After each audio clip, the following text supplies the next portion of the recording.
उत्सव शर्मा जी भोपाल से। श्री हरिवंश। श्री हरिवंश महाराज जी, गुरुजी मेरी पत्नी आपसे दीक्षित है महाराज जी, वो हमेशा कहती रहती है मरना है और मेरे मन ये बहुत सुनना नहीं बहुत चाहता। अच्छी बात है, हम तो इसको बुरी बात नहीं कहते। मुझे बहुत नकारात्मक लगता है। नहीं नहीं नहीं, बहुत अच्छी बात है।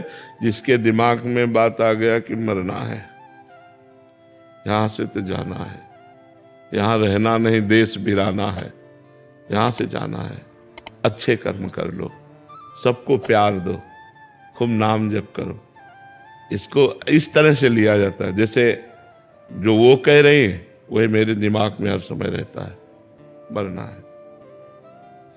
आज नहीं तो कल मरना है, मरना तो है ना, सबको मरना है ना। तो यार अच्छे कर्म कर ले, परोपकार कर ले, दूसरों को सुख पहुंचा ले, अच्छा बटोर के जाए ना। भगवान का नाम जप है, अच्छे कर्म करके गंदे आचरण क्यों करें। जब जाना है यहाँ से, शरीर ही छूट जाएगा, कुछ साथ नहीं जाना है, तो हम दूसरों को सुख दे, दान पुण्य कर लें, मंगल में तीर्थों की यात्रा करें, पवित्र तप करें, ऐसा सोचे। जो अब जैसे ये बात है, हमें हर समय भजन करवाने के लिए प्रेरित करती है कि यार पता नहीं कब शरीर छूट जाए। राधा राधा राधा राधा राधा राधा राधा राधा, कब शरीर छूट जाए पता नहीं। राधा राधा राधा राधा राधा। कोई हमसे प्यार करता तो डर लगता है, कहे भैया सावधान, मरने वाला शरीर है ये, इससे ज्यादा प्यार करोगे तुम्हें कल रोना पड़ेगा। हाँ हमारी बात मान लो, हमसे प्यार मत करो। तो वो ठीक कह रही है, वो गलत नहीं कह रही है, वो नकारात्मक सोच नहीं, वो कोई डिप्रेशन में पहुंचने वाली बात नहीं है, वो बहुत अच्छी बात है। नारायण स्वामी ने कहा जो दो को याद करता है वो जीत जाता है, एक तो मृत्यु को, दूसरा नारायण को। मृत्यु होनी इसलिए हर समय भगवान का भजन करना है। अच्छा जवानी में मृत्यु हो जाती है, जरूरी थोड़ी कि बुढ़ापे आवे। खेलते खेलते लोग मर गए, नाचते नाचते लोग मर गए, खाते भोजन टेबल में रखा है, कब कहाँ मतलब कनेक्शन कट जाए। बिजली है, बिजली गई खत्म खेल। ये हिलन डुलन जो चल रहा है, बिजली गई खत्म खेल हो गया। इसलिए भगवान का नाम जप करें। प्रतीक प्रजापति जी इंदौर से। संत शेरचंद सदगुरु भगवान। महाराज जी आपके चरणों में दंडवत प्रणाम। गुरुदेव भगवान, क्या मैं पूर्ण शरणागत हूँ या पूर्ण समर्पित हूँ, या केवल ऊपर ऊपर से भजन साधना करता हूँ, या केवल दिखावट है, इसका ज्ञान मुझे देखो कब होगा? 3 प्रकार की शरणागति होती है, एक वचन की, एक मन की और एक तन की। तो पहली शरणागति तो अपने लोगों की है ही है कि हम वचन से कहते हैं हे प्रभु हम आपकी शरण में, है नहीं। अब तन की शरणागति तब मानी जाएगी जब हमारे तन से केवल भगवान के लिए ही कार्य हो, कोई पाप कर्म ना हो। ये शरीर भगवान का यंत्र है, अब इस शरीर पर मेरा अधिकार नहीं है, भगवान को दे दिया तो भगवान जैसे चाहे वैसे चलावें। अब हम इस शरीर से कोई पाप कर्म नहीं करेंगे। मन भगवान को दे दिया तो निरंतर भगवान का भजन हो रहा है, तभी माना जाएगा। तो अब इसमें अपने को देखना होगा कि अपनी शरणागति कहाँ है। वाणी से केवल है, शरीर से नहीं है, मन से नहीं है और स्वयं से नहीं है। स्वयं से जब शरणागति हो जाएगी तो सब शरणागति हो जाएगी। स्वयं में अभी हमारे बहुत कुछ है, माता पिता भाई बंधु परिवार रिश्ते नाते खाना पीना सोना जागना अनुकूलता प्रतिकूलता मान अपमान सब है ना। तो अभी स्वयं की भी शरणागति नहीं हुई। तो हमें लगता है अभी हमारी एक शरणागति तो पक्की वचन से कि हे नाथ मैं आपकी शरण में हूँ। यही धीरे धीरे हृदय में उतरे तो हमारे शरीर की शरणागति हो जाए कि कोई पाप आचरण न बने, सब भागवती का आचरण बने। और फिर मन पाप सोचे ना, भगवान का ही भजन करे और स्वयं में ठसक रहे कि मैं भगवान की शरण में हूँ, तब पूर्ण शरणागति हो जाएगी। जब अपना अस्तित्व नजर नहीं, जैसे ये मकान है हम आपके नाम कर दें तो फिर हमारे मन में ये नहीं आएगा ये मेरा मकान है।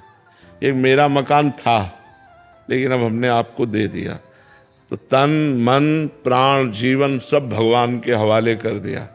तो अब ये हम नहीं रहेगा कि मेरा शरीर है मेरा मन, अब तो सब भगवान का है। और जब भगवान का हो जाता है तो वो सब भगवत स्वरूप हो जाता है, इसीलिए उसे बहुत जल्दी भगवत प्राप्ति हो जाती है जो शरणागत हो जाता है। बस शरणागति छोटी मोटी बात नहीं है, बहुत बड़ी बात है शरणागत हो जाना। भगवान की बहुत बड़ी बात है। केवल लेट के प्रणाम कर लेना शरणागति नहीं है। हाँ, मन वचन कर्म से शुद्ध भगवान की शरणागति। एक भरोसो एक बल एक आस विश्वास, एक राम घनश्याम हित चातक तुलसीदास। मन वचन कर्म से केवल मैं भगवान का हूँ और कोई पाप कर्म नहीं, निरंतर भगवान का चिंतन, तो ये शरणागति पुष्ट होती है। गुरुदेव भगवान समर्पण भाव कैसे आएगा? नाम जप करो, सत्संग सुनो, भगवान की कथाएं सुनो, तो हमारा मन भगवान की तरफ खींचे ना, तो भगवान की तरफ समर्पण होने लगेगा। समर्पण हो गया तो बचा क्या फिर? बहुत आनंद आ जाएगा फिर। शेफाली जी, राधे राधे। महाराज जी, महाराज जी, अपना कर्तव्य हर किसी के प्रति निभाने के बाद भी अगर कोई खुश ना रहे तो हमें उस चीज को नहीं रहे, ये संसार का नियम है। आप किसी को प्यार करोगे, आप किसी को सुख पहुंचाओगे, वो पलट के ऐसी चेष्टा करेगा कि आपको दुख होगा, आपको रोना पड़ेगा। ये यहाँ संसार का नियम है। तो अब चूंकि अपने संत है तो अपने हैं कि जो हमें गाली दे उसका भी मंगल मनाए, लेकिन आप लोगों का हृदय इसलिए दुखी हो जाता है कि कम से कम यार हम तुम्हें इतना सुख दे रहे हैं, इतना अनुकूल हो रहे हैं, तो तुम प्यार से तो बात कर लो। लेकिन संसार ऐसा नहीं है। आप जितना सुख दोगे उसके प्रतिकूल आपके साथ व्यवहार करेगा। मेरी कमी है या नियति का ही ऐसा विधान? ये माया का ऐसा खेल है। इसीलिए संतों को सिखाया गया है कि सहो, सह जाओ। सह जाओगे तो दुखी नहीं होगे, नहीं तो दुख देगा संसार, पक्का दुख देगा, पक्का। कोई ऐसा नहीं, चाहे भाई हो चाहे कोई भी हो। बहुत सारे प्रश्न आते हैं। हाँ, चाहे जितना आप सुख बिछा दो, अपना सब कुछ खाली कर दो, लेकिन जब तुम्हारा नंबर आएगा उससे जरा भी लेने का, तो आपको उसका चेहरा बदला नजर आएगा। चेहरा भी बदला नजर आएगा। संसार का खेल ऐसा है कि अगर आप वर्षों सेवा करो, एक बार प्रतिकूलता उसको लग जाए, वो तुम्हें, तो हमें लगता है हम ऐसा ना देखें, हम भगवान को समर्पित करें। जो नेकी किया वो भगवान को समर्पित है। तुम बुरा करोगे, भगवान तुम्हें देख रहा है। हम अच्छा कर रहे हैं, भगवान हमें देख रहा है। हम अपनी अच्छाई न रोकें, लोगों को जो जैसा व्यवहार मनावे वैसा करें। हमारा कर्तव्य है लोगों के प्रति अच्छा व्यवहार करना, तो हम जीत जाएंगे। हमारे ऊपर भगवान प्रसन्न हो जाएंगे और हम भगवान की कृपा के पात्र बनेंगे। और जो बुरा करेगा तो उसको बुराई का फल मिलेगा। उपासना जी, कुरुक्षेत्र। श्री हरिवंश महाराज जी, महाराज जी, जब साधक का तपोबल बढ़ता है तो ये कैसे पता लगता है कि ये हमारा भजन सही चल रहा है अभी, या कहीं अभिमान तो नहीं आ रहा है? अभिमान जब आएगा तो उसका परिचय है कि दूसरों में दोष दर्शन होने लगेगा। अपने में गुण का भाव और दूसरे में दोष का दर्शन, ये अभिमान की पहचान है। अपने में गुणों को देखना, ये अभिमान का लक्षण है। अपने को मैं के आगे कुछ भी लगा लेना, वो दोष जनित हो जाता है। मैं तो वो फिर परेशान कर देगा। भगवान की कृपा से भजन हो रहा है। मेरी सामर्थ्य क्या कि मैं तप कर सकूं, भजन कर सकूं, साधना कर सकूं, ये तो हरि गुरु की कृपा है। तो सतमार्ग में हमारे पैर टिके हुए हैं, नहीं तो इतनी फिसलन माया की है कि न जाने कहाँ फिसल के हम चले जाते। ये तो गुरु की कृपा है, ये तो भगवान की कृपा है, ऐसा माना जाता है परमार्थ पथ पे। तब अहंकार प्रकट नहीं होता, अहंकार दब जाता है। हमारी भजन की स्थिति अच्छी है, इसकी पहचान हमारे अंदर विकारों का स्फुरण होना ही बंद हो जाए। जो काम है, जो क्रोध है, जो लोभ है, मोह है, इनका मूल कारण है विषय शरीरों का चिंतन। शरीरों का चिंतन, विषय चिंतन, इसका मूल कारण है दोषों का। ध्यायते विषयान पुंसान संगास्ते सूप जायते, संगात संजायते कामा, कामात क्रोधो भी जायते, क्रोधात भवति सम्मोहा, सम्मोहात स्मृति विभ्रमा, स्मृति भ्रंशात बुद्धिनाशो, बुद्धिनाशात प्रणश्यति। मूल कारण विषयों का ध्यान, विषयों का चिंतन, वही आसक्ति पैदा करता है काम की, वही कामना प्रकट करता है। कामना में बाधा लगने पर क्रोध आ जाता है, क्रोध आ जाने पर स्मृति भ्रम में पड़ जाती, मूढ़ता आ जाती, मूढ़ता आ जाने पर बुद्धि का नाश हो जाता है। बुद्धि का नाश ही सर्वनाश कहा गया है। जिसकी बुद्धि भ्रष्ट है उसका सर्वनाश निश्चित है। इसलिए हमें चाहिए कि हम शास्त्रों का स्वाध्याय करके, संतों की वाणी के द्वारा अपने मन को भगवान के चिंतन में लगावें। और जब हमारा मन निर्विकार होने लगे तो समझना चाहिए हमारा भजन ठीक चल रहा है। जब हमें कोई गाली दे और हम उसका मंगल मनावें, तब समझना चाहिए भजन का रंग आ रहा है। और जब सब में भगवान दिखने लगे तो समझ जाना चाहिए कि भजन परिपक्व हो गया है। सिय राम में सब जग जानी, करो प्रणाम जोरी जुग पानी। तो समझे कि अब हमारा भजन परिपक्व होने जा रहा है, क्योंकि सर्वत्र स्त्री पुरुष ना देखकर, जड़ चैतन्य ना देखकर, पापी पुण्यात्मा ना देखकर, एकमात्र भगवान की जो सत्ता देखता है, वासुदेवा स्वरमिति समहात्मा सुदुर्लभा, वो महात्मा बड़ा दुर्लभ है जो सर्वत्र भगवान का दर्शन करता है। पीयूष कुमार सिंह जी। महाराज जी राधे राधे। महाराज जी मेरा पुत्र भगवान एवं पूजनीय महानुभावों के आशीर्वाद तथा डॉक्टर के प्रयासों से ब्लड कैंसर की बीमारी तथा काल के मुख से बाहर निकल आया है, लेकिन मेरे अंदर का भय नहीं जा रहा, कहीं पुण्य ना हो जाए। और जो माता पिता का भी ध्यान तभी रिसेंट हुआ तो कह रहे हैं कि जो सामाजिक रिश्तों का बिछोह है उसका दर्द और व्याकुलता से इससे कैसे बाहर आया जाए। पहली बात तो हमें समझना होगा कि हम जिस लोक में रह रहे हैं इसका नाम क्या है? मृत्यु लोक। यहाँ सब मरेंगे, कोई भी हो, सबका प्रश्न एक ही है।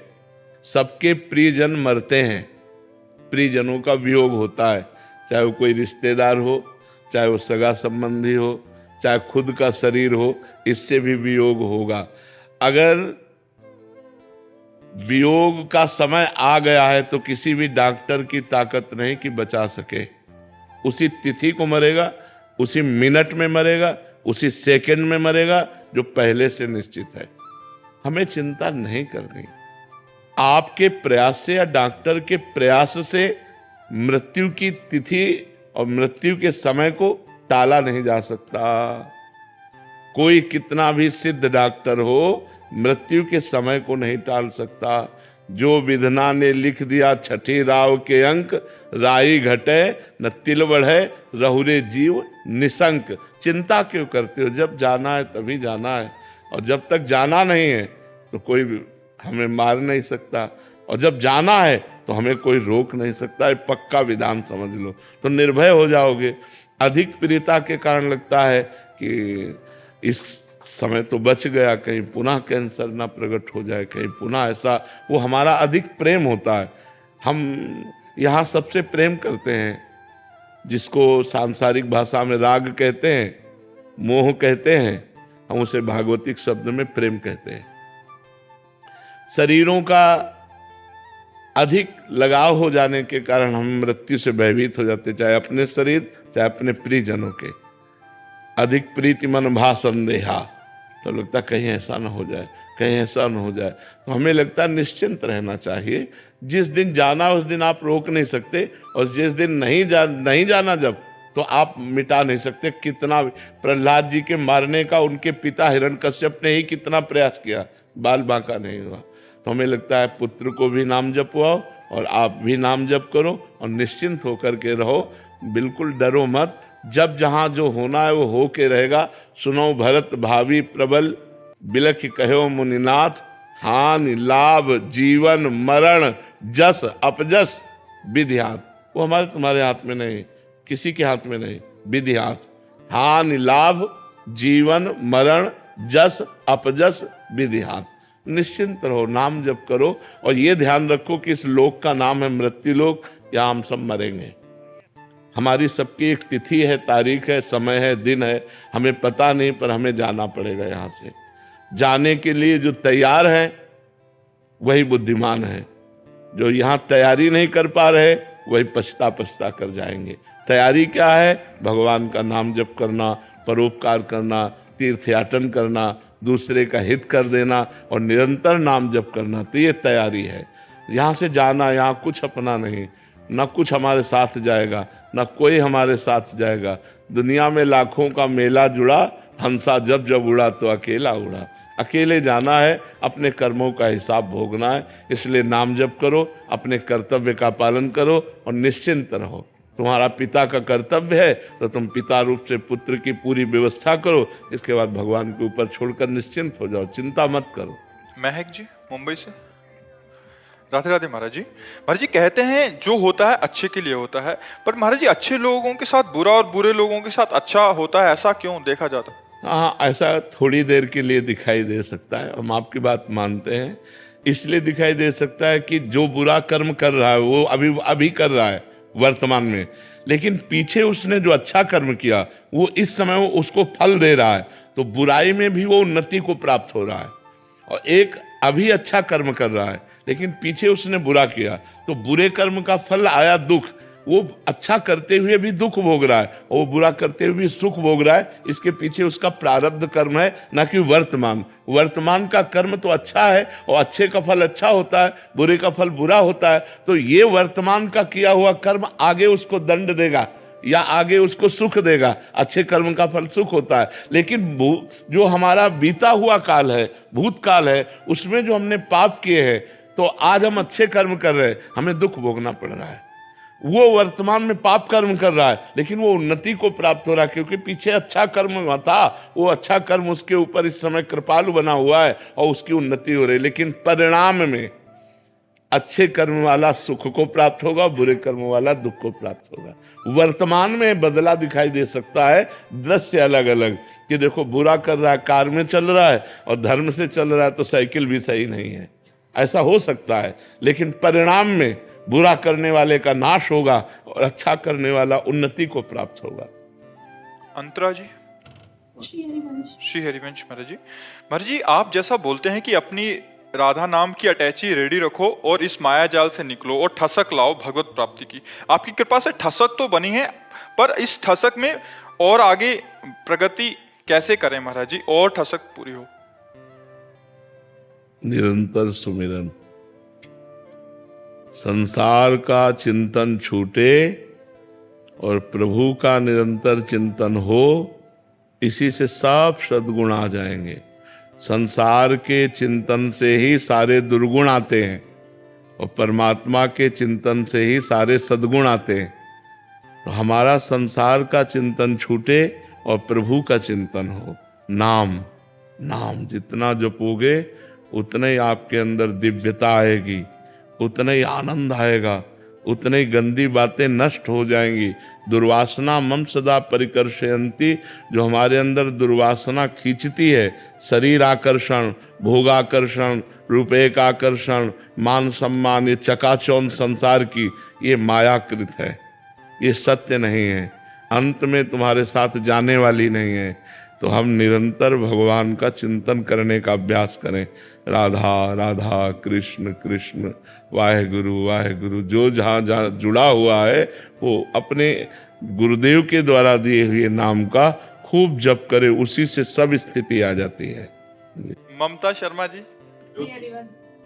महाराज जी, हम आपको 5 सालों से सुन रहे हैं, जीवन में बहुत सुधार आया है, बच्चों पर आपकी बहुत कृपा हुई है, बच्चे आपसे दीक्षित भी हैं। महाराज जी, हम पति पत्नी रामानंद संप्रदाय से दीक्षित हैं और बच्चे आपसे दीक्षित हैं। महाराज जी, मेरा प्रश्न है कि यदि हम घर पर 12 घंटे या 24 घंटे का नाम संकीर्तन करते हैं तो किस नाम का करें? बच्चे राधा नाम का बोलते हैं, हम महामंत्र का बोलते हैं। तो महाराज जी, राम जी भी प्रसन्न हो जाएं, श्री जी भी प्रसन्न हो जाएं, इसके लिए क्या करें? देखो, अगर महामंत्र का करते हो तो राधा नाम है, और राधा नाम का करते हो तो महामंत्र है। कोई अंतर नहीं है, जिसमें ज्यादा रुचि लग जाए वही कीर्तन कर लेना। बच्चों को राधा नाम बोलते हैं, राधा नाम। तो हमें लगता है आप अपने मन को दबाकर बच्चों की उसमें, जिससे बच्चों की प्रीति ज्यादा बढ़े,